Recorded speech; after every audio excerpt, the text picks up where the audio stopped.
ನನಗೆ ಗೊತ್ತಿಲ್ಲಪ್ಪ ಎಷ್ಟು ಪರ್ಸೆಂಟ್ ಇದೆ ನನಗೆ ಗೊತ್ತಿಲ್ಲ, ನೀವೇ ಚೆಕ್ ಮಾಡಿ. ನೀವು ಮೀಡಿಯಾ ನೀವು ಹೋಗ್ಬಿಟ್ಟು ನೀವು ಅದಕ್ಕೆ ನೀವೆಲ್ಲ ಕೆಲಸ ಮಾಡ್ಬೇಕು. ನೀವು ಯಾರು ಕೆಲಸ ಮಾಡಲ್ಲ, ನೀವೆಲ್ಲ ಹೋಗ್ಬಿಟ್ಟು ಕೇಳಿ, ಅವ್ರ ಹೆಸರ ತಗೊಂಬಿಡಿ. ಸರ್ ಎಷ್ಟು ಕೊಡ್ತಾ ಇದ್ರಿ ಮುಂಚೆ, ಎಷ್ಟು ಕೊಡ್ತೀವಿ ನೀವು ಅನೌನ್ಸ್ ಮಾಡಿ.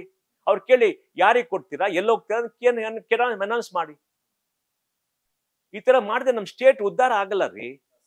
ಅದಕ್ಕೆ ನಾನು ಹೇಳಿದ್ದು, ಇವಾಗ ಏನಾಗಿದೆ ಗೊತ್ತಾ, ಇವರೆಲ್ಲ ಪಾರ್ಟಿ ಯಾಕೆ ದುಡ್ಡು ಮಾಡ್ತಾರೆ, ಅವ್ರು ಹೇಳ್ತಾರೆ ನಾನು ಎಲೆಕ್ಷನ್ ನಿಲ್ಬೇಕಾದ್ರೆ 20 ಕೋಟಿ 30 ಕೋಟಿ ಖರ್ಚು ಮಾಡಬೇಕು, ಯಾರು ದುಡ್ಡು ಕೊಡ್ತಾರೆ. ಸರಿ, ಅದು 20 ಕೋಟಿ 30 ಕೋಟಿ ಎಲೆಕ್ಷನ್ ಕಮಿಷನ್ಗಿಂತ ಬಹಳ ಜಾಸ್ತಿ ಇದೆ.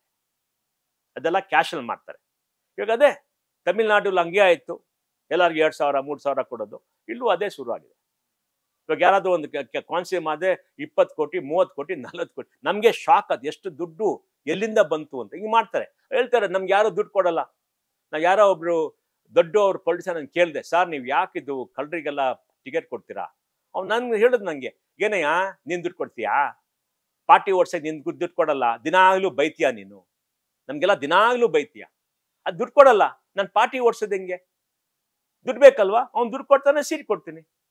ಅವ್ರು ಹೇಳೋದು ಸರಿನೇ. ನಾವು ಒಂದು ಗಣತಂತ್ರ ಆಗ್ಬಿಟ್ಟು ಪೊಲಿಟಿಕಲ್ ಪಾರ್ಟೀಸ್ಗೆ ದುಡ್ಡು ಕೊಡಬೇಕು. ನಾನು 15 ವರ್ಷದಿಂದ ಯಾವ ಎಲೆಕ್ಷನ್ಗೂ ಎಲ್ಲ ಪೊಲಿಟಿಕಲ್ ಪಾರ್ಟಿ ಸ್ವಲ್ಪ ನಾನೇ ಚೆಕ್ಕಲ್ಲಿ ದುಡ್ಡು ಕೊಡ್ತೀನಿ. ಅದು ಇನ್ವೆಸ್ಟ್ಮೆಂಟ್ ಕೊಡಬೇಕು, ಇಲ್ಲದ ದುಡ್ಡು ಎಲ್ಲಿ ಬಿಡ್ತಾರೆ, ಖರ್ಚಾಗತ್ತೆ. ಈ ಎಲೆಕ್ಷನ್ ಕಮಿಟಿ 60 ಲಕ್ಷ 60 ಲಕ್ಷ ಆಗತ್ತನ್ರಿ? ಆಗಲ್ಲ. ಎಲ್ಲ ಅವ್ರು ಕಲ್ತಾನ ಶುರು ಮಾಡಿದ ಅಲ್ಲಿಂದಾನೆ, ಬ್ಲ್ಯಾಕ್ ಮನಿ ಶುರು ಮಾಡಿದ ಅಲ್ಲಿಂದಾನೆ. ಅವ್ರು ಯಾಕದು ಸರಿಗೆ ಮಾಡಿ, ಒಂದು ವೋಟರ್ಗೆ ಏನೋ 100 ರೂಪಾಯಿ ತರ ಖರ್ಚು ಮಾಡಬೇಕು, ಅದು ಮಾಡಿ. ಯಾಕೆ ಸುಮ್ಮನೆ ಚಿಕ್ಕದ್ ಮಾಡ್ತಾರೆ, ಅದು ಖರ್ಚು ಮಾಡಬಾರ್ದು, ಮಾಡ್ತಾ ಇದ್ದಾರೆ ಖರ್ಚು, ನೀವೇನ್ ಮಾಡ್ತೀರಾ? ನಾನು ಇನ್ನೊಂದು IAS ಆಫೀಸರ್ ಒಂದು ಫ್ರೆಂಡ್ ಇದು ಕೇಳಿದೆ, ಸರ್ ಇದೆಲ್ಲ ಕಲ್ತನ ಮಾಡ್ತಾರೆ, ಲಿಕ್ಕರ್ ಕೊಡ್ತಾರೆ, ಎಲ್ಲ ಕೊಡ್ತಾರೆ, ನೀವು ಅಬ್ಸರ್ವ್ ಯಾಕೆ ಮಾಡಲ್ಲ? ಅವ್ರು ನಂಗೆ ಏನ್ ಹೇಳಿ ಗೊತ್ತಾ, ನೋಡಪ್ಪ ನಾನು ಎಲ್ಲ ಇಟ್ಕೊಂಡ್ಬಿಟ್ಟು ನಾನು ಕಂಪ್ಲೇಂಟ್ ಮಾಡಿದ್ರೆ ಕೋರ್ಟಿಗೆ ಹೋಗುತ್ತೆ, 10 ವರ್ಷ ನಾನು ಹೋಗಿ ಎವಿಡೆನ್ಸ್ ಕೊಡ್ಬೇಕು, ನಾನು ಯಾಕೆ ಮಾಡ್ಬೇಕು? 10 ವರ್ಷ ರಿಟೈರ್ ಆಗ್ಬಿಟ್ರು ಕೇಸ್ ಹೋಗ್ತಾ ಇರುತ್ತೆ, ನಾನು ಹೋಗ್ಬಿಟ್ಟು ಎವಿಡೆನ್ಸ್ ಕೊಡ್ಬೇಕು. ನಮ್ ಜಸ್ಟಿಸ್ ಸಿಸ್ಟಮ್ ಇಸ್ ಬ್ರೋಕನ್.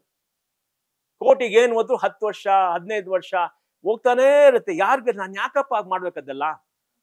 ನಾನ್ ಬಂದು ಒಂದು ಕೆಲಸ ಮಾಡ್ತೀನಿ, ಸರಿ ಮಾಡ್ತೀನಿ, ಅದು ಇಟ್ಕೊಂಡ್ಬಿಟ್ರೆ ನಾನೇ ಹೋಗಿ ಎವಿಡೆನ್ಸ್ ಕೊಡ್ಬೇಕು, ಇದು ಕೊಟ್ಟು ನಾನು ಕೋರ್ಟಿಗೆ ಹೋಗ್ಬಿಟ್ಟು ನಾನು ಕೋರ್ಟಿಗೆ ಹೋದ ಅಜ್ಜೋನ್ ಆಗುತ್ತೆ. ಅಜ್ಜೋನ್ ನಾನು ಏನ್ ಮಾಡ್ಲಿ? ನಾನು ಅವ್ರು ಕೇಳ್ತಾರೆ, ಅವ್ರು ಹೇಳೋದು ಸರಿ ಅಲ್ಲ, ರಿಟೈರ್ ಆಗ್ಬಿಟ್ರು ಹೋಗ್ಬೇಕಪ್ಪ, ಅದು ಸರಿ ಅವ್ರು ಹೇಳೋದು. ಅದಕ್ಕೆ ನಾನು ಹೇಳ್ತೇನೆ, ನೋಡಪ್ಪ ನಾವೇನು ಮಾಡಲ್ಲ, ಸುಮ್ಮನೆ ಇದು ಮಾಡ್ಬಿಡ್ತೀವಿ, ಆ ಕಡೆ ನೋಡ್ಬಿಡ್ತೀವಿ, ಆಗತ್ತೆ.